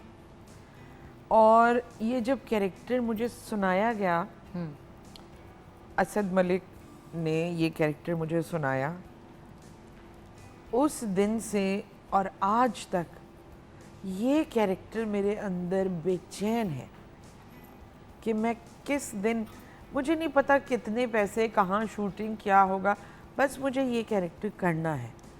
तो अब ये फिल्म है बहुत खूबसूरत, दुआ है मेरी कि जल्दी हो। बता दें कि किस किस्म का कैरेक्टर है जो इतना आपके दिल को जाके लग ये रहा है। फिल्म स्लमडॉग मिलियनेयर टाइप की फिल्म है। Okay okay. तो उसमें एक कैरेक्टर है, एक औरत है जिसकी टांगें नहीं काम करती और वो भीख मांगती है और वो हाथ की गाड़ी पे बैठी है। ये वो कैरेक्टर है, लेकिन it's a wonderful film, it's a wonderful character. मैं सिर्फ ये सोच रही हूँ कि अब ये वो जो मैंने कहा ना कि मुश्किल तरीन काम करने का इनको शौक है। तपती गर्मी में निकल पड़ेंगी नंगे पाँव कोई कैरेक्टर प्ले करने के लिए, सहरा में, मतलब जहाँ पे रेत पे आप जूतों के साथ नहीं पाँव रख सकते, वहाँ पे ज़मीन पे बैठ जाएंगी। मुझे आपकी समझ नहीं आती, खुदा की कसम। यू आर अ डिफरेंट मखलूक, यू आर अ डिफरेंट मखलूक, we are okay, you are मखलूक, योर मखलूक इज डिफरेंट फ्रॉम आवर मखलूक। I am from Venice. You are oh जान, ओके, अब समझ आई ना। लेजेंड्स ऐसे ही बनते हैं और हमारे लिए मशलर आए हैं ये। देखो बात ये कि लेजेंड लोग दुनिया से जाने के बाद बनते हैं। शी इज वन पर्सन जिन्होंने अपनी जिंदगी में ही and at a young age एक लेजेंड का टाइटल हासिल कर लिया है। Yes. पूरी दुनिया मानती है। आपको पता है, मैं एक दफ़ा लंदन गई कोई 5-6 साल पहले, तो मुझे किसी ने कहा आप मोमो को जानती है? मैं कहा यार मैंने भी थोड़ी लिफ्ट करा दो। यार टीवी पे आते हैं ना, मुझे आपका नाम नहीं पता, आप मोमो को जानती है? मैंने कहा अच्छा मोमो का क्या नाम? हिना दिलपजीर। मैंने कहा मुझे पूछ रही है कि मैं उनको, मुझे एक्चुअली बहुत खुशी हुई बिकॉज मैंने कहा देखो मेरी एक दोस्त है, मेरी एक कॉलीग है जिनको मैं इतना एडमायर करती हूँ और एज एन एक्टर काश इनके इतने करीब भी पहुंच सकता हम में से कोई, हम सब में से कोई। और ये सारे मुंह से मर्द और खवातीन लोग कहते हैं ना कि इनके साथ मेल एक्टर इनके सामने जो आ जाता है ना, मैं उसको खा जाती हूँ, जबकि आपकी नीयत ये नहीं होती, जबकि फुल मार्जिन देती हैं ये हाँ, हमेशा हमेशा साथ देती हैं। वाला ये act बड़ी करे। बात होती है। देखिए बात वही है ना कि आपने एक बात पहले कही थी कि एक्शन एंड रिएक्शन। अच्छा, एज एन एक्टर आप तो बड़ी मेहनत करती हैं और सारा कुछ करती है, लेकिन जो सामने वाला बंदा होता है, आपको नहीं लगता इंडस्ट्री कुछ बहुत बदल सी गई है? बस लोग अपना करके निकल जाते हैं, कोलैबोरेटिव काम कम हो गया, इस पे कुछ अपना हाँ अपनी ना, राय देंगी? बहुत बहुत कम हो गया है। वो जो एक ड्रामा करने के, एक्टिंग करने का एक जो मज़ा होता था ना, जो थिएटर में एक्चुअली मजा आता है, क्योंकि एक्शन रिएक्शन उसी वक्त हो रही होती है ना, कोई भाग नहीं सकता। इस लिहाज से मैं हमेशा आज तक पीटीवी के ड्रामे देखती हूँ, यूट्यूब पर भी, क्योंकि मैं बार बार वही प्लेस देखती हूँ और उन्हीं आर्टिस्टों को देखती हूँ। वाकई मैं ये मुबालगा आराई नहीं कर रही कि पता नहीं क्यों शायद बचपन से पीटीवी देखते हुए बड़े हुए ना, तो ऐसा लगता है पीटीवी आके जैसे घर आ गया हो। आपका घर ही है लेकिन मैंने बहुत कम काम किया है पीटीवी बट पे। आपको पता है ना, जब भी कोई लेजेंड आर्टिस्ट होता है हम उसको अपना बना लेते हैं। मैंने कहा ये, मैंने कहा जी है ना जी पीटीवी, तो सब मुझे कहते हैं उनको पीटीवी पे तो हमने बड़ा कम देखा है। मैंने कहा हाँ, लेकिन स्टेट चैनल है तो हमने उनको ओन कर लिया, वो हमारी है। हाँ, लेकिन I have special place in my heart for PTV, कि मुझे लगता है ये अभी भी इतने तूफान आने के बाद भी पीटीवी की खड़ा है। ऑथेंटिसिटी वैसी ही है। अच्छा, आप बात कर रही थी कि जब आप आ रही थी पीटीवी पे चलती हुई, तो ये जो आप दीवारों पे सारे हमारे लेजेंड्स की तस्वीरें देखते हैं, व्यूअर्स पीटीवी लाहौर में हमने ना सारी दीवारों के ऊपर ना अपने लेजेंड्स की तस्वीरें लगाई, कोशिश की है कि सबको कवर कर सकें हमारे जो सारे आर्टिस्ट हैं। जब इन लोगों को देखते हैं तो आप इनमें से किन से इंस्पायर्ड हैं? आपके कौन जैसे कि आप तो खैर मेरी एज और पेयर हो गई ना, बट जैसे कि हम अपने सीनियर्स को देखते हैं और कहते हैं कि यार ये कोई ऐसे हैं आर्टिस्ट जिनको देख के आप कहती हैं कि यार ये बहुत आइकॉन्स सारे हैं? हैं, बहुत सारे। मैं बताऊं हु एंड व्हाई, मुझे ये भी क्यों भी बताना है। पीटीवी कराची और पीटीवी लाहौर, जब भी आप एंटर होते हैं, पीटीवी की सबसे अच्छी बात पता है क्या थी? कि हमेशा मेरिट बेस पर पीटीवी लोगों को आगे बढ़ाता था। हमेशा मैंने कोई दीवार पे, किसी दीवार पे ऐसी किसी आर्टिस्ट की तस्वीर ना देखी कि जो कि जिसका सिर्फ नाम बड़ा कर दिया हो और उसका काम बड़ा ना हो। ये जितनी तस्वीरें लगी हैं, ये बहुत बड़े बड़े लोग और बड़े काम करने वाले लोग थे। अच्छा, मैं आपको एक बात बताऊं, ज़रा अपनी पर्सनल, थोड़ी एम्बैरेसिंग है, आप लोग हंसना मत। एक दिन ना मैंने कोई 3-4 साल पहले ना कहा, मैंने कहा ये right before I left in the middle for 3 years, मैंने कहा मेरी तस्वीर कोई नहीं यहाँ पे लगाता। तो आपको पता है उन्होंने मुड़ के क्या कहा? मैंने कहा बीबी, इस दीवार पे तस्वीर लगने के लिए बड़ा अरसा काम करना पड़ता है और बहुत बड़े बड़े काम करने पड़ते हैं। मैं उधर ही कच्ची हो गई, मैंने कहा ठीक है, बात सही कह रहे हैं। मैंने वैसे ही कहा, मैंने कहा यार मैंने भी अब 8-9 साल कर लिया पीटीवी पे मॉर्निंग शो, ये वो, मेरी भी तस्वीर लगा दें। तो उन्होंने कहा आपकी तब लगेगी जब हमें पूरी एडमिनिस्ट्रेशन के एंड से एक अग्रीमेंट होगी कि हाँ अब जुगन की भी तस्वीर लगानी है, अभी आपका वो स्टेज नहीं आया। हाँ। मुझे अच्छा लगा कि किसी ने मेरे मुंह पे सीधी बात की कि कहीं यार तो कोई मेरिट पे वाओ, काम करता है, ये अच्छी बात। ये एक इम्पॉर्टेंट चीज़ होती है, एंड हम कोशिश करते हैं। अच्छा, यंग आर्टिस्ट में is there anyone who you find very talented, या जिसके साथ काम करना बहुत एंजॉय करती हैं? सारे यंग जो मिलते हैं ना, वो इतना प्यार करते हैं और इतनी अच्छी तरह। बट कोई तो फेवरेट होगा टू वर्क विद, जिनके साथ मजा बहुत आता है। जरूरी नहीं है कि उनके साथ काम बहुत किया हो आपने, बट कोई तो होता है ना ऐसा कॉली, मतलब जूनियर कॉलेज। मरियम अंसारी के साथ मुझे बहुत मज़ा आया, she is very close to my heart. और किन्जा बहुत अच्छी बच्ची है, She's a बहुत sweetheart. बहुत अच्छा उसने काम किया। बाकी ये सारे बच्चे बहुत अच्छे हैं, इकरा और बहुत सारों के नाम भी नहीं आते मुझे, लेकिन हाँ दे आर डूइंग वेल। बस उनको जो एनवायरनमेंट मिल रहा है उसी कैपेसिटी यंग कैटेगरी में किसी को देखती हैं जिसमें पोटेंशियल है to become a great in their life? वो जो कहते हैं ना वन ऑफ द ग्रेट्स, होता है ना यंग जनरेशन में भी बंदा देखता है और कहता है कि यार इसमें बड़ा पोटेंशियल है। जैसे when you were very young also people started saying कि यार शी इज़ वेरी टैलेंटेड। सो कोई आपको ऐसा लगता है यंग में जो आपको लगता है कल को इसी तरह कोई बिठा के उनको कहेगा कि भाई you are like a living legend? हाँ बिल्कुल। अब मैंने ना असल में जब कोई अदाकारी वैसी कर रहा हो, मतलब ये कि जहाँ मेरा जो एक समझो जो मेरी फील्ड है, अगर कोई कैरेक्टर एक्टिंग कर रहा है तो मुझे तो उसी हिसाब से मैं देखूँ, उसी के हिसाब से क्योंकि हीरो हीरोइन बनना दुनिया का आसान और बोरिंग तरीन काम है। इंतहाई बोरिंग काम है हीरो हीरोइन बनना।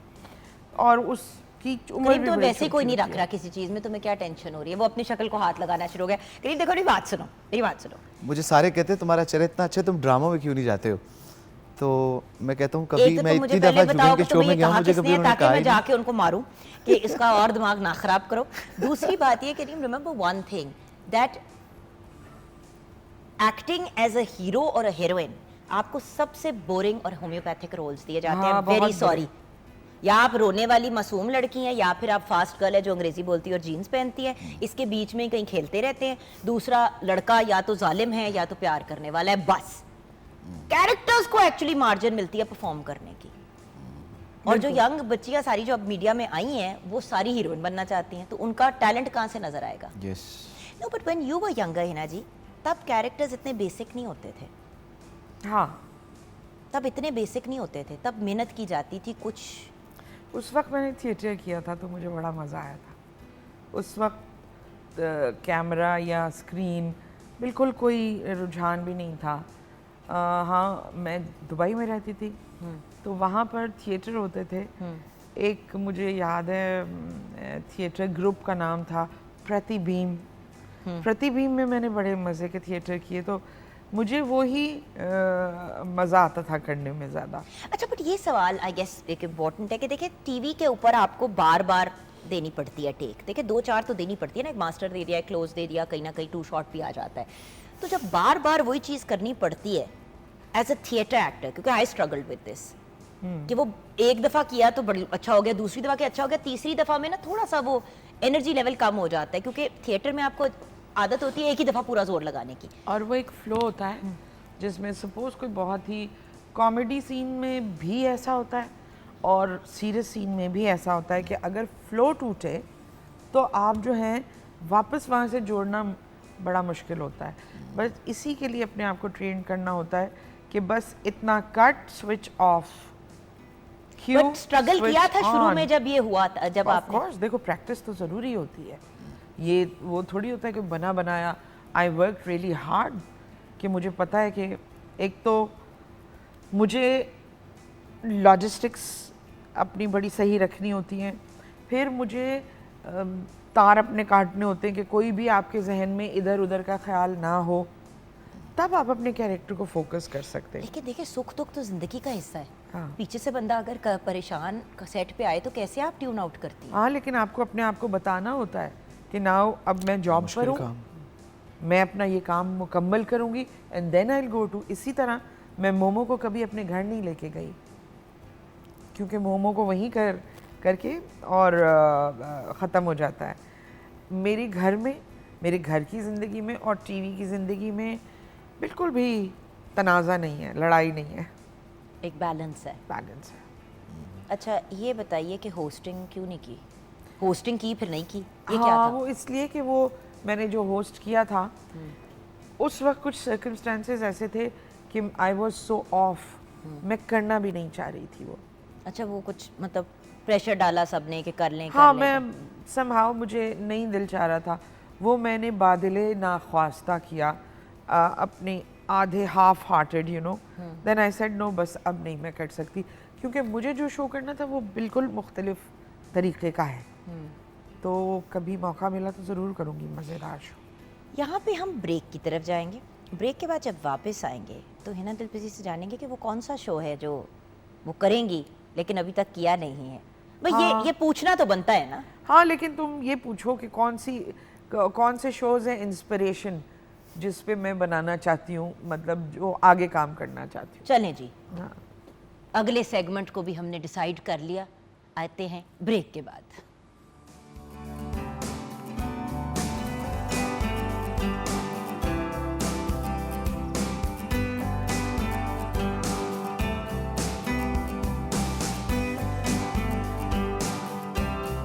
जी हाँ viewers, welcome back from the break. और बहुत ही हसीन सी हिना दिलपज़ीर हमारे साथ हैं और करीम का ये दावा है कि वो भी हसीन है, तो करीम आपकी भी बात मान लेते हैं, लेकिन आप खुद कहते हैं दुनिया इनको कहती है, इनसे मजीद सवाल। इसको मैंने सिर्फ यहाँ मैं इसको मैं सिर्फ तंग करने के लिए बहुत बुलाती तंग कर हूँ। रही हमारी ना एक अजीब सी नोक झोंक वाली दोस्ती है दोनों की, करीब की और मेरी। इसको मैं अच्छा, क्या कॉन्स्टेंटली तंग करती मैं हूँ। खुद कहता हूँ, और बाय द वे आप बड़ा फैसला अकम्प्लिश्ड करें मैं बैंकर कैसा है, दिख रहा हूँ। बाय द वे बड़ा अकम्प्लिश्ड बैंकर है, professionally is a banker as well and a singer.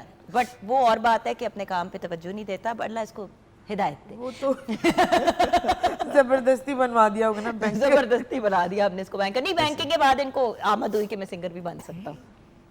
हाँ जी, वो उधर उधर ही गा के शायद किसी ने कहा कि चल, और हमने फिर उसको पकड़ लिया। अब उसकी उधर जान तरक्कियां होती जा रही हैं, इधर हो नहीं रही है, पता नहीं अल्लाह ने क्या लिखा हुआ है मुझे नहीं समझ आ रही। हम आप पे फूक मरवाएंगे अभी शो के बाद। मैंने इसीलिए थपकी लेने का मकसद, मुझे पता है कि थपकी ये नहीं, हो हम सकता तो है मेरी और इनकी देखो, एज में इतना फर्क नहीं होगा, हिना, लेकिन थपकी का हाँ, मकसद कुछ और हिना था। जी से तुम्हें थप्पड़ मरवाएंगे, नहीं नहीं, प्रॉपर इम्पैक्ट ये तो वो वाला दिमाग भी सेट हो जाएगा। क्या कहते हो? अच्छा हिना जी, कभी किसी को थप्पड़ मारा? कभी भी नहीं। लाइक चंड? कभी भी नहीं। इसीलिए तो मुझे मजा आता है किरदार करने में, ताकि जो मैंने नहीं किया कभी मैं उसमें करूं और खुश हूं। क्योंकि अक्सर लोग कहते हैं कि ये बचपन में बड़ी लड़ाकी होंगी, और थी लड़ाकी? नहीं, लेकिन ऐसी भी नहीं थी बहुत उसूल पसंद थी, और हाँ, बदला नहीं छोड़ती थी। अच्छा, अपना। बचपन में भी मिलिट्री टाइप आपका एक एटीट्यूड था ना, मिलिटेंट टाइप के, ये अरे ऐसे। बस गलत बात नहीं, मेरे अब्बा शायद ऐसे थे, तो वो कहते थे गलत बात। अम्मा की तरह अब्बा की तरह ज्यादा? दोनों की अच्छी अच्छी चीजें ले रही। अच्छा, खुद ये देखा ना, अब हमने भी खुद फैसला कर लिया कि हमने दोनों की हाँ, अच्छी वो खुद ये बचपन से मैं सुनती चली आ रही हूँ। अच्छा हाँ, दोनों की अच्छी अच्छी चीजें। अच्छा, मीडिया से राजी थे? आ, सच्ची बोलना है, हाँ, टीवी वाली बात नहीं करनी, सच्ची बात बतानी है। 2 दिन तो घर में खामोशी रही। उसके बाद जब ड्रामा आया, जब अब्बा ने इजाज़त दी और ड्रामा आया, तो उसके बाद फिर सब चुप हो गए कि हाँ सही है, गुड। अच्छा, अल्लाह का शुक्र है, हमें तो काफ़ी देर जूते खाने के बाद, बट आपने तो पहले में ही ऐसा कुछ कर मैं डाला। असल में जूते खाने की उम्र से आगे बढ़ गई थी ना तो इस नहीं, वजह माँ बाप से जूते खाने की उम्र रेना जी कभी नो, खत्म नहीं होती। मीडिया में आने, मीडिया एक खतरनाक उम्र होती है मीडिया में आने की। हाँ। मैं उससे आगे निकल चुकी थी, तो things were easiest. I also came खतरनाक उम्र के बाद, आई ऑलरेडी हैड हमजा, सो मैं जरा Yeah. थोड़ी सी हल्की सी संभली हुई थी, ज्यादा नहीं, मैं तो अभी तक संभल ही रही हूँ। अच्छा, ये बताइए, जो हम बात कर रहे थे अभी ब्रेक में जाते जाते, कि कौन से शो से इंस्पायर्ड है एक्चुअली, क्योंकि आपने कहा कि किया, हाफ हार्टेडली किया, जो बाय द वे मेरे लिए हैरान कुन बात है, क्योंकि मेरा नहीं ख्याल कि हिना दिलपजीर ने जिंदगी में कोई काम किया है हाफ हार्टेडली। आपका हाफ हार्टेड काम भी हमारे फुल हार्ट से ज्यादा होता है। नहीं, वो सिनेरियो ही कुछ इस तरह का था। अच्छा, बट करना क्या है? बट शो करने का दिल चाहता है बड़े मज़े का, जिसके पीछे ये नहीं, इंस्पिरेशन मेरी बहुत है। एक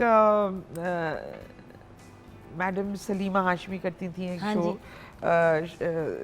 शुएब हाशमी साहब के साथ, सजगब, इस तरह के शोज़ मुझे इतना कोई उम्दा सेंस ऑफ ह्यूमर कि अगर आप वो आज भी निकाल के देखें तो आपको हंसी आती है, मज़ा आता है सुनने में। फिर सैटरडे नाइट शो टाइप की वो कुछ मिक्सचर में, सैटरडे नाइट लाइव कितना मजे का होता है बहुत बाहर, मज़े का। जिसमें आप बेसिकली कभी देखा है सैटरडे नाइट लाइव? बेसिकली कोई एक आर्टिस्ट फीचर होता है उसके अंदर, और बाकी जो मेन कास्ट है वो वही रहती है, और उनके अंदर वो फिर आर्टिस्ट अपने आप को फिट करता है। हाँ। वो इतने सालों से चल रहा है, वो क्या आला शो है। बड़े मज़े का, और बड़े वो मज़े का। आप जैसे एक्चुअली हमारा 50-50 बन गया था ना उस किस्म का, हाँ, बहुत साल पहले। तो अब उस चीज को कोई अंडरस्टैंड नहीं कर पाता। एक्चुअली एक्चुअली आर्टिस्ट एक टाइम शो देते, करने के लिए, एक अच्छा शो करने के लिए ना अंदर से खुश होना बहुत ज़रूरी है, मुझे ऐसा लगता है। आप अंदर से खुश हैं आप? हाँ, अब बहुत खुश हूँ, मतलब क्योंकि at one point you went Satisfied. Through a tough time mentally, जैसे हम सब गुजरते हैं। हाँ, मैं बिल्कुल। बड़े अजीब फेजेस से गुजरी हूँ, कि जैसे हर इंसान, एक नॉर्मल इंसान गुजरता है। मेरी ज़िंदगी का ये टाइम पीरियड वो है जब मैं अंदर से जॉय में हूँ। तो अब मैं बहुत अच्छा क्रिएट, शोज़ की बात बता रही हूँ, and anything, I am looking forward to do that. So finally अपने अंदर ये जो आपने सुकून, ये जो पीस ऑफ माइंड फाइंड किया है, इसके पीछे राज क्या है? बहुत से लोग इस वक्त देख रहे हैं, not as a star, as a human being, हमें बताएं कि हम ये Calmness. वाली जो एक सुकून वाली आपकी, हाँ। अब आपकी एनर्जी बदल गई है ना? मैं तो फिजिकली आपके साथ बैठी हुई हूँ ना, आपकी एनर्जी बदल गई है। लास्ट टाइम जब हम मिले थे तो थोड़ी सी आप मुझे डिस्टर्ब लग रही थी। डिस्टर्ब से वो होता ना कि आई रिमेंबर उस वक्त काम का भी बहुत प्रेशर था, बैक टू बैक चीज़ें हो रही थी, फैमिली में भी कुछ लोगों की तबीयत ख़राब थी, वो तो आप बहुत ज़्यादा उसमें घिरी हुई थी। आज बिल्कुल फ़र्क है ना, है ना? आज अपनी सहेली वापस मिल गई है, ओह, तो बताइए। कि क्या हाउ डज वन मुझे फाइंड लगता है कि जो मुंतखब करने की आपके पास एक जो आपके पास होता है आपका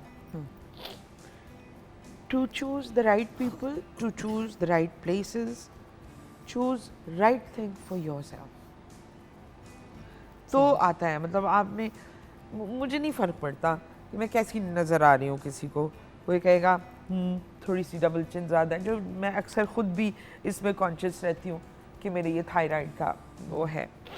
तो जब आप इन चीज़ों से कट जाते हैं, हर किस्म की नेगेटिविटी, मतलब किसी की कही हुई कोई बुरी बात आपको बुरी नहीं लग रही, कितना सुकून होता है।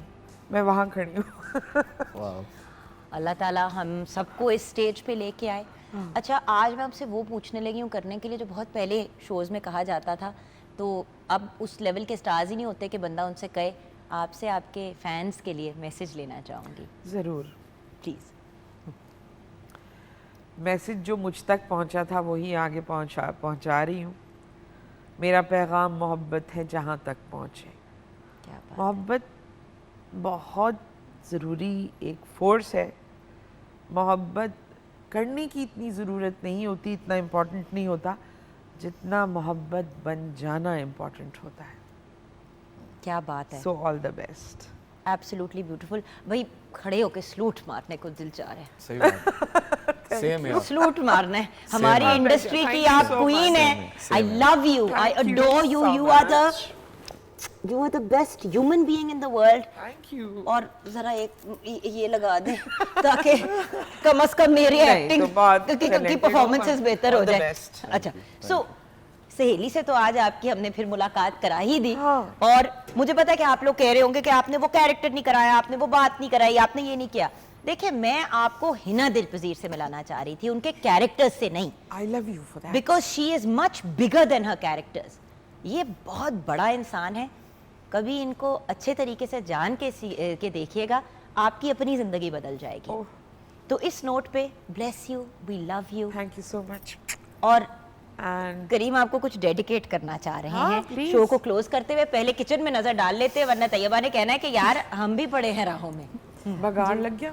बगार लग बिल्कुल लग गया। व्यूअर्स, अचारी चिकन बिल्कुल रेडी है, और जो ये हरी मिर्चें थी, इसमें जो मसाला है वो मैंने लेमन जूस के साथ मिक्स करके फिर इसमें भरा है और इसको दम दिया था। आप इसको कलवंजी नान के साथ ट्राई करें, बहुत एंजॉय करेंगे। Thank you. Thank you so Thank much you, Tayyaba, bless you. And Karim, जो गाना आपने डेडिकेट करना है करीम प्लीज। इस हसीन लड़की को, ओवर टू यू। ओके।